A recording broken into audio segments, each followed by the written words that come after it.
And now we're going to the sacred cow of save money. And in 1971, President Nixon took the dollar off the gold standard, basically took the world off the gold standard, and money was no longer money. So people are no longer saving money.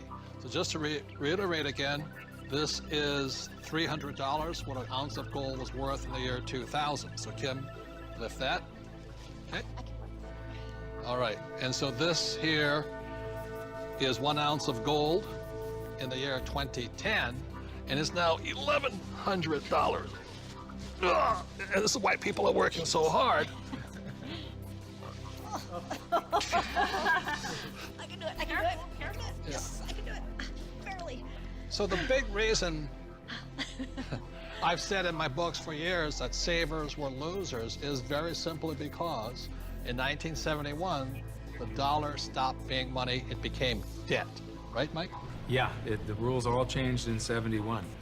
Before then, somebody, when they became working age, they could expect to put away 10% a year, and by the time they got into their 60s, they could retire on their savings account and expect to live off that interest.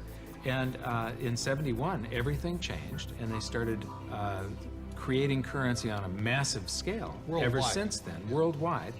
And that is what causes inflation and the loss of purchasing power. So people thinking that they can retire, back in the 50s, if you got $100,000 or $50,000, you could retire on that.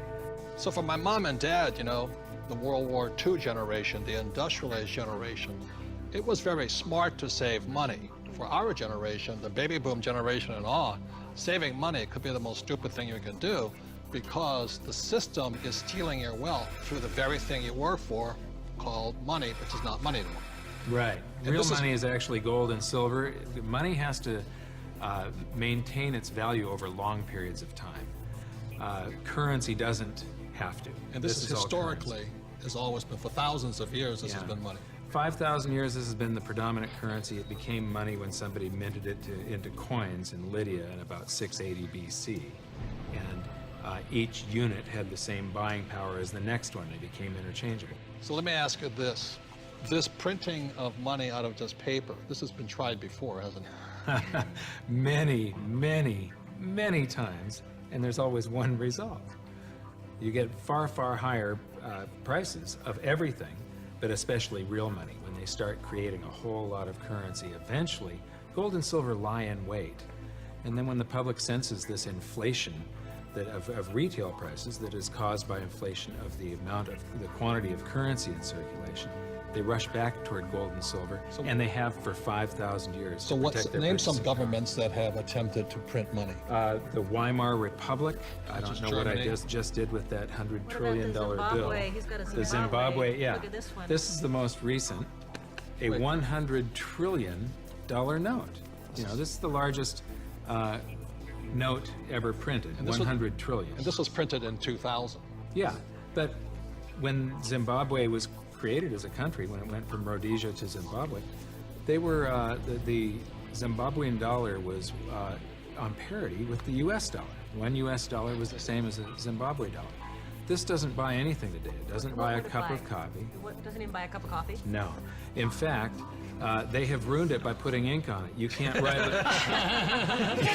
you can't write a list, so it would have been more valuable at this point if it was blank. Right.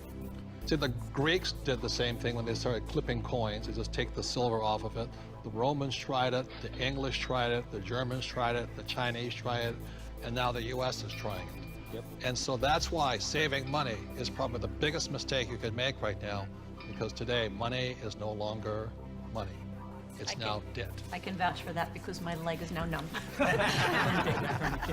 So all currencies throughout the world are in trouble, the same way this Zimbabwe dollar is in trouble. And that's the problem with saving money. After 1971, it was no longer money. More than 70% of all the currency on the planet is US dollars. If the US dollar goes, the world goes with it. I'm preparing by getting fully diversified. I buy both gold and silver.